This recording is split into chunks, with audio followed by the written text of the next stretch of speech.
and welcome once again to Quick Trivia with Mike, that weekly quiz show where we send you some really fun and interesting trivia, somewhat obscure but always entertaining, and see if you know the answer to it. If you do, you could enter the winner circle and get your picture on this program and on channel 955 for the rest of the week as the grand champion. We always start by revealing the answers to 3 questions from last week, and then we go off into 3 new questions for the coming week. We also have a very unique tiebreaker process here. I hope you listened to the theme music as we entered the show today. If you missed it, listen closely when we exit the show. We call that our bumper music, and if you can identify the bumper music, that is the tiebreaker. If 2 or more people have the same number of answers correct in our trivia quiz, identifying the bumper music is how we will separate the wheat from the chaff, if you will. So you could be the grand champion if you get all 3 questions right and identify the bumper music. Let's get right into it, shall we? We'll start talking about last week's questions. You know, we always have a wide variety of topics. And last week, we started with a little bit of television trivia. We told you quite a bit about 2 television shows from the 60s, 70s, and 80s. Mission Impossible in particular, and Gunsmoke. And we told you how Gunsmoke was on for 20 years, Mission Impossible was on for 7 or 8 years. Both of them had a rebirth either from previous lives or a rebirth into subsequent lives. Mission Impossible became a very, very successful movie franchise. Gunsmoke was very popular as a radio franchise before it went on television. But we told you that there was a fraternal tie between those 2 shows, and we asked you if you could identify what that was. Well, the answer is that the stars of the 2 shows, Peter Graves, who played Mr. Phelps on Mission Impossible, and James Arness, who played Marshal Matt Dillon, were actually brothers. James Arness was the older of the 2. Peter Graves obviously was younger. The 2 of them had wonderfully successful careers, but because of the difference in names, most people didn't know that they were in fact related. Both of them were born, excuse me, both of them were born as Aurness, A-U-R-N-E-S-S. James Arness changed his name to Arness, A-R-N-E-S-S. He dropped the U in the middle of the name. Peter Graves changed his name from Aurness to Graves. You know, that happens a lot in Hollywood where, you know, because producers and publicity people think that one name sounds better than another. But at any rate, that's the answer to that question. The fraternal tie between Mission Impossible and Gunsmoke is that Peter Graves and James Arness were brothers. They had wonderfully successful careers, as I mentioned. Between the 2 of them, they started movies, Stalag 17, The Long Gray Line, Airplane. There was television programs in addition to Mission Impossible and Gunsmoke. Winds of War, War and Remembrance. It was that 2-part wonderful documentary that went on for weeks at a time. How the West Was Won. Peter Graves actually also was the father in a half-hour program called Fury, about a boy and his horse. So the 2 of them had wonderful careers, and that's the answer. They were brothers. We then asked you, who was Marilyn Monroe talking to with one of the final statements of her life? Say goodbye to Pat, say goodbye to the president, and say goodbye to yourself. You're a wonderful man. Who was Marilyn Monroe talking to when she said that? Well, the answer to that question was Peter Lawford. Peter Lawford, of course, was married to Patricia Kennedy, So that was the Pat that Marilyn Monroe was talking to. Say goodbye to the president, obviously that was JFK. And say goodbye to yourself, Peter Lawford. Undoubtedly, Peter Lawford was the last person that Marilyn Monroe spoke to on the day that she died. Many people also think that he was the last person that she saw. He was at her house earlier in the day and they spoke later that night. Who knew that those would be the fateful last words of Marilyn Monroe as she encountered a barbiturate overdose that ended up taking her life? You remember that the coroner, the Los Angeles coroner, ruled her death an overdose. And the coroner also indicated that the amount of barbiturates within her system was so great that it was impossible to have taken it by accident. We're left to conclude that it was a suicide, but of course, you know, there's all kinds of murder conspiracies, covering up affairs and whatnot. None of that has ever been proven. To this day, the official coroner response is that Marilyn Monroe took her own life with a barbiturate overdose. Peter Lawford, as I mentioned to you, of course, was married to Patricia Kennedy.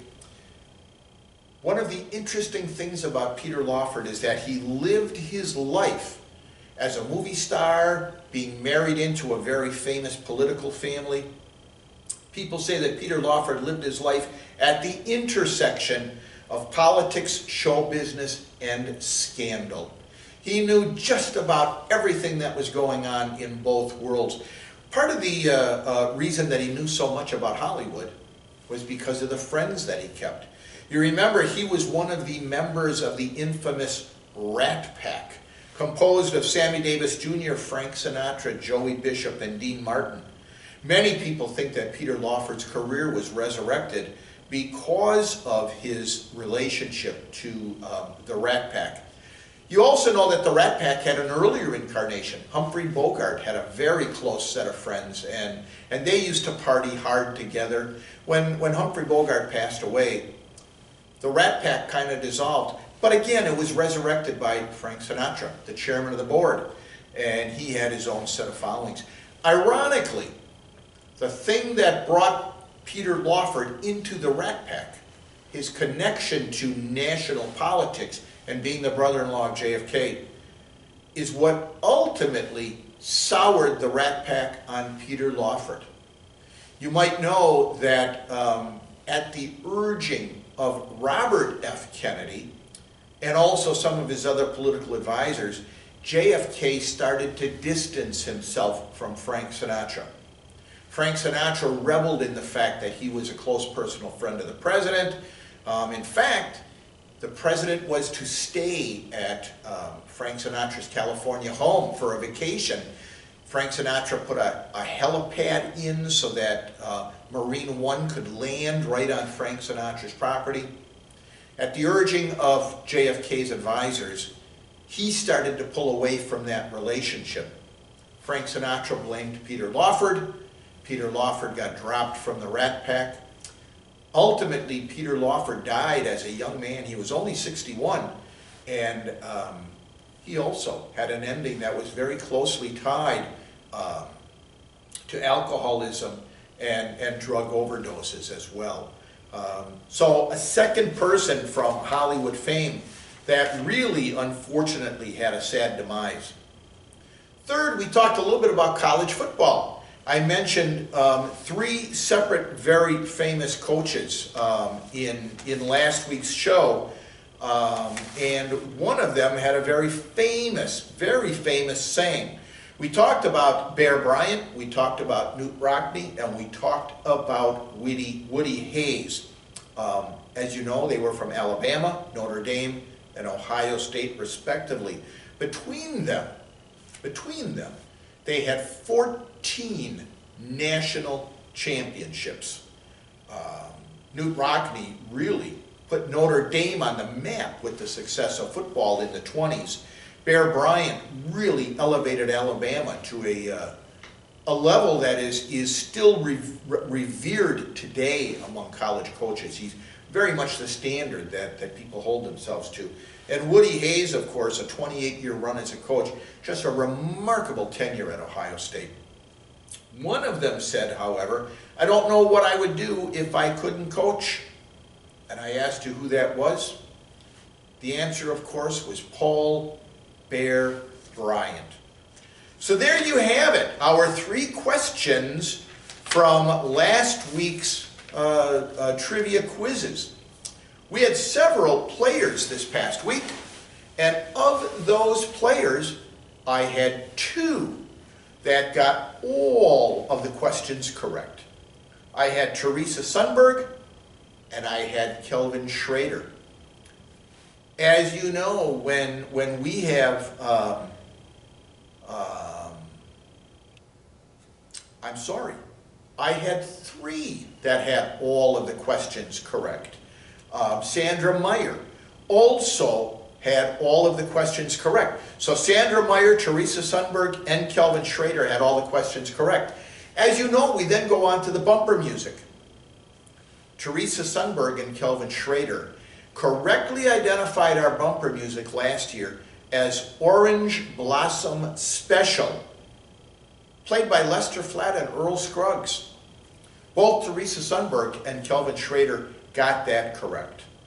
You know, when we have 2 or more people that get the same number of questions correct and correctly identify the bumper music, we have a random drawing to determine the winner of the week, the grand champion.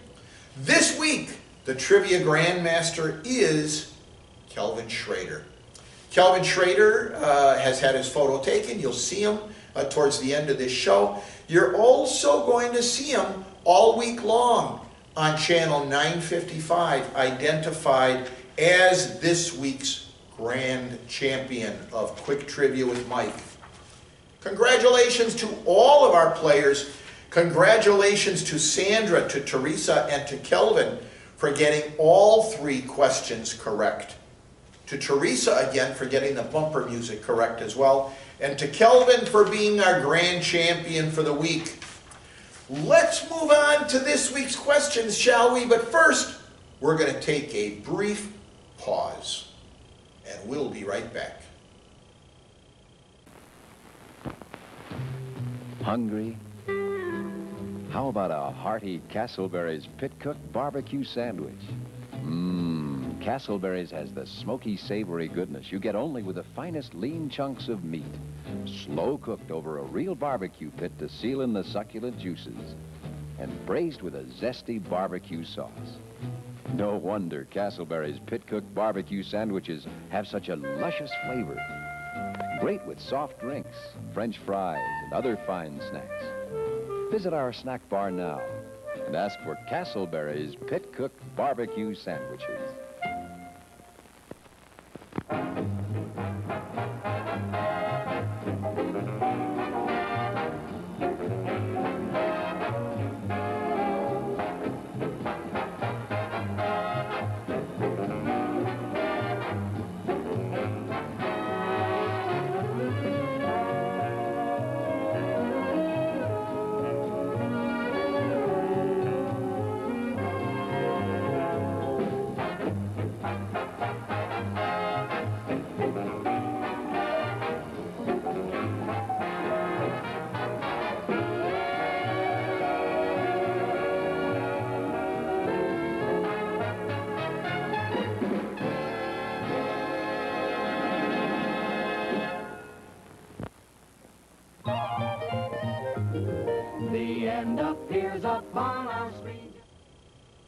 Okay, everybody, welcome back to the second half of Quick Trivia with Mike.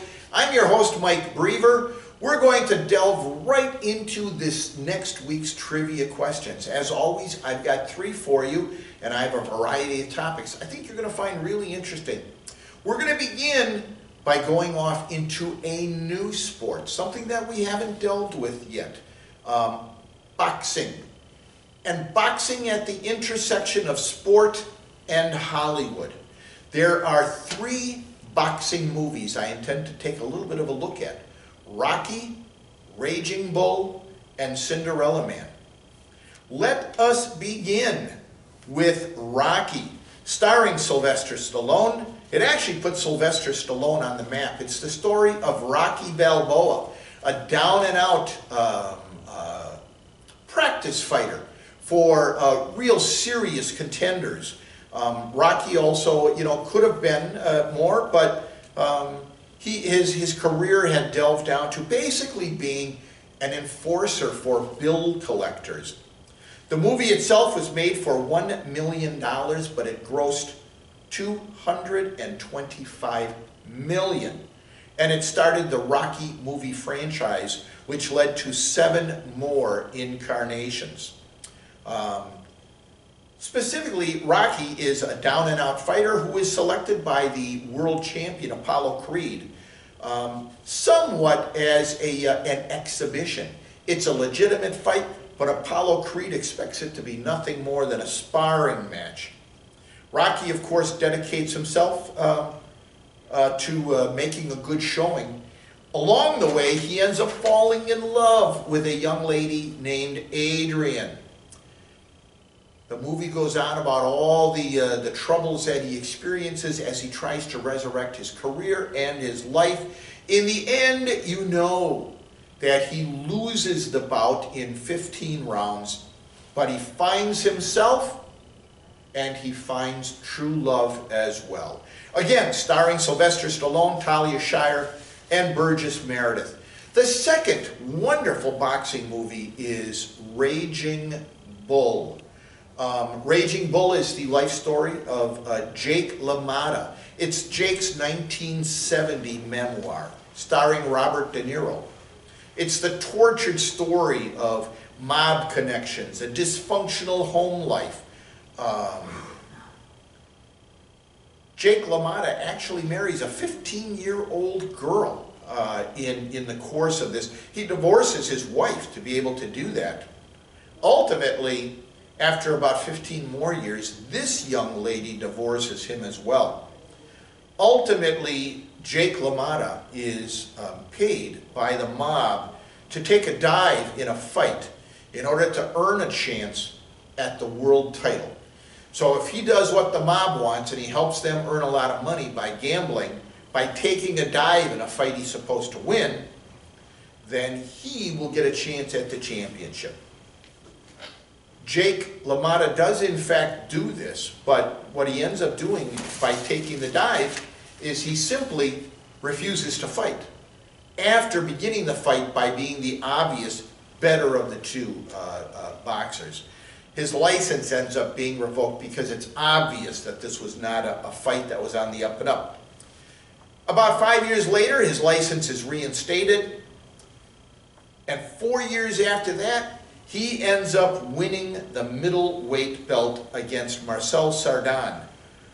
This actually was a very highly acclaimed movie. Robert De Niro starred in it again. One of the most interesting things about it was Robert De Niro's dedication to the movie. He actually lost 50 pounds in the filming of this movie as he transitioned from a stumblebum to a world champion and getting himself in shape. Ironically, Robert De Niro wrote into his contract for the movie that the producers would have to help him get back into healthy shape at the end of the movie, because he first put on all this extra weight, then he had to take the weight off. In neither time was he actually a healthy person, so very interesting. The third movie was the quasi-biography of James Braddock, Cinderella Man. Takes place during the Great Depression. James Braddock was an Irish-American boxer from New Jersey. Ironically and sadly, early in his career, he broke his hand. His right hand, and he was a right-handed boxer. Made him give up boxing. Unfortunately, the Depression hits right then. All he can do is work as a longshoreman, a day laborer. He's not even guaranteed work every day, but he goes down and he stands by the dock. In the beginning, it's extremely difficult for him because his hand is still broken. His family depends on him for sustenance, but he makes it go. Ironically, somewhere along the line, his former manager comes to him and offers him a fight against the #2 boxer in the world, Corn Griffin. He accepts that fight because he can really use the money.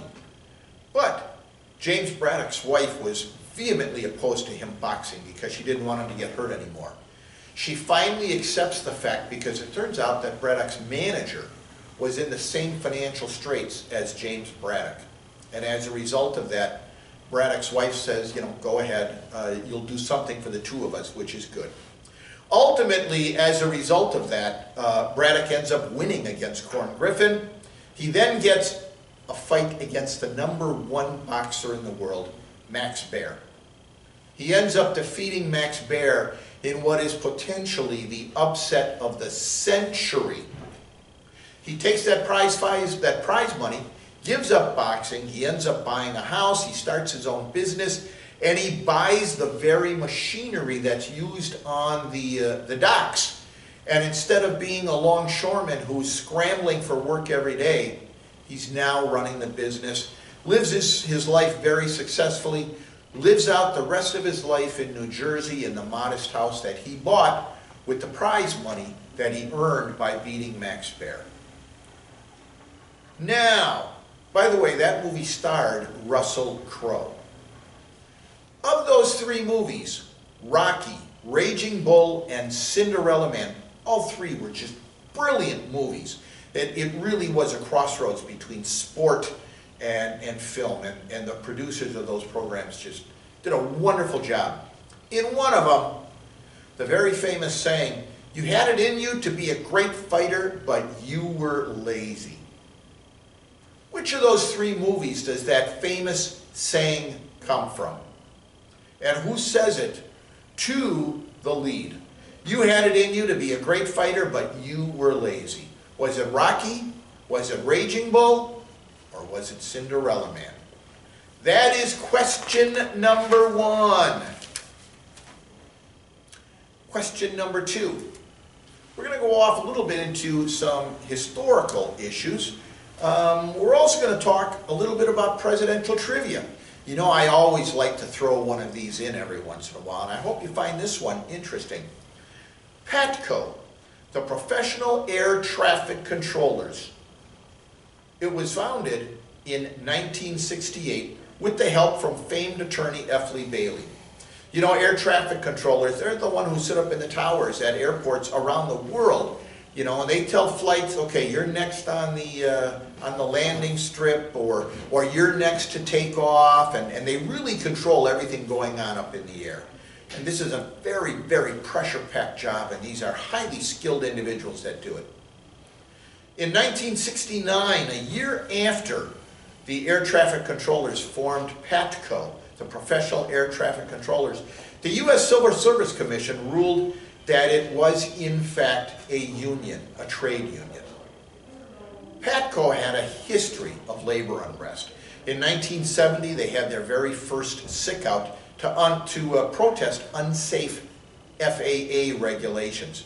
2,000 air traffic controllers called in sick as a result of that. On April 16th of that year, the courts ordered them back to work. In 1980, professional air traffic controllers backed Ronald Reagan over the incumbent president, Jimmy Carter, in Ronald Reagan's bid to unseat the incumbent in his re-election bid. So the air traffic controllers backed Ronald Reagan. As you know, Ronald Reagan defeated Jimmy Carter and began his 8-year term as president in January of 1981. In 1981, the FAA and PATCO began contract negotiations, which ultimately went nowhere. That was in February of 1981. On August 3rd, after they'd been struggling to reach a new contract for over 6 months, PATCO declared a strike. Ronald Reagan ordered PATCO back to work due to a peril to national safety. That was based on the Attorney General's interpretation of the Taft-Hartley Act. As a result of Ronald Reagan ordering professional air traffic controllers back to work in August of 1981, 1,300 of the 13,000 air traffic controllers returned to work. So 11,345 refused to go back to work in spite of the fact that the president ordered them back. On August 5th, 2 days after all of this transpired, Ronald Reagan fired the 11,345 air traffic controllers who refused to return to work. At the time, the president had indicated that he felt it would take about 2 years to rebuild the staffing levels with a skilled enough workforce that airports would be able to fully return to normal. In actuality, it took 10 years for staffing to return to normal and to get them all fully trained. What's also ironic in all of this is that in his effort to safeguard airports, Ronald Reagan went against a pledge he had made to the Air Traffic Controllers Union during his campaign. Ronald Reagan actually had a history of supporting unions, and in fact, Ronald Reagan was once the president of a union. What union was Ronald Reagan at one time the president of? What union was Ronald Reagan at one time the president of? That is question number 2. Question number 3 in our weekly trivia. We're going to talk a little bit about a shirt-tail relationship to Milwaukee. We're going to talk about a freighter on the Great Lakes, the Edmund Fitzgerald. It was built in 1958 and it sank on November 10th, 1975. On that fateful night, 29 men died. Ironically, the Edmund Fitzgerald was 729 feet long. Today it rests on the bottom of Lake Superior in 530 feet of water. If you stood the Edmund Fitzgerald on its end, the top 200 feet of the Edmund Fitzgerald would still stick out of the water. Just an amazing fact. Now, most people wouldn't know this anymore. It was a freighter on the Great Lakes that suffered a horrible tragedy, but it's not the only ship that ever suffered a horrible tragedy on the Great Lakes. It might actually be most famous today because a very little-known Canadian folk singer by the name of Gordon Lightfoot wrote a song called The Wreck of the Edmund Fitzgerald. Very, very popular in the 1970s and 1980s. It put Gordon Lightfoot on the map, and it made the wreck of the Edmund Fitzgerald a legacy that everybody now equates with maritime disasters. Of course, you all heard about the gale force winds, 70 miles per hour. It's written right into the song. What people don't know is that the Edmund Fitzgerald was actually only 17 miles from safety when it went down. It was 17 miles from its destination, which was the port of Whitefish Bay. Now, that's not the Whitefish Bay that's just north of Milwaukee. This is the Whitefish Bay that's on the southeast coast of Lake Superior. But still, only 17 miles when it went down. To this day, nobody really knows what happened. People think maybe some of the hatch covers blew off. There were 30-foot waves that the Edmund Fitzgerald was dealing with. If water started pouring into the hatches and started pulling down the ship from the bow first, it could have went down so fast that no one even had an opportunity to signal for help. On July 4th, 1995, the bell from the Edmund Fitzgerald was recovered from the wreck, the 530 feet down at the bottom of Lake Superior. Once it was recovered, the bell was tolled 30 times, one for each of the 29 sailors that lost their life in the Edmund Fitzgerald tragedy, and once for all of the other sailors, commemorating them who've lost their life in maritime disasters on the Great Lakes. So that is the story of the Edmund Fitzgerald made famous by Gordon Lightfoot. My question to you is that there is a direct tie between the Edmund Fitzgerald and the city of Milwaukee. What is that connection? That is the trivia that you're trying to find right now. The connection between the Edmund Fitzgerald and the city of Milwaukee. So there you have it, our 3 trivia questions for today. A little bit of sports, and we have a little bit of presidential trivia, and a little bit of Milwaukee trivia. Put your thinking caps on and see what you can come up with. Also, identify that bumper music that goes with it. That's going to be the tiebreaker if 2 or more of you get the same number of questions correct. Now, how do you win? Well, you get your answers to me by noon on Monday. You can do so by emailing me at mbrever@eastcastleplace.com or calling me at 963-8425. I know I did that really fast. Just check at the front desk and they'll give you my email address or my phone number. You can also write it on a piece of paper and slip the information under my door. I'll get it on Monday morning when I come in. Or you can stop at the front desk and ask them to put it in my mailbox. I'll get the answers that way as well. Maybe you'll be lucky enough to be in the winner's circle for this next coming week, and your picture can join me on Quick Trivia with Mike, and it'll be on Channel 955 all week. On behalf of the management here at East Castle Place, I really want to thank you for watching.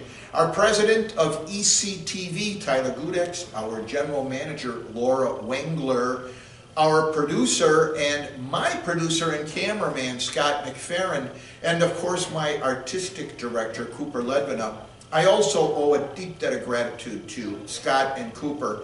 They are very helpful. They are my research analysts for a lot of the questions that we go through here. I must also give a shout out to my sister in New Jersey. She sent me some ideas this past week for trivia questions. My sister Mary. They may show up on future editions of Quick Trivia with Mike. She's watching through YouTube, so hey Mary, how are you doing? So that's our show for this week. I'm your host, Mike Brever. Thanks for tuning in. So long for now, and we'll see you next week.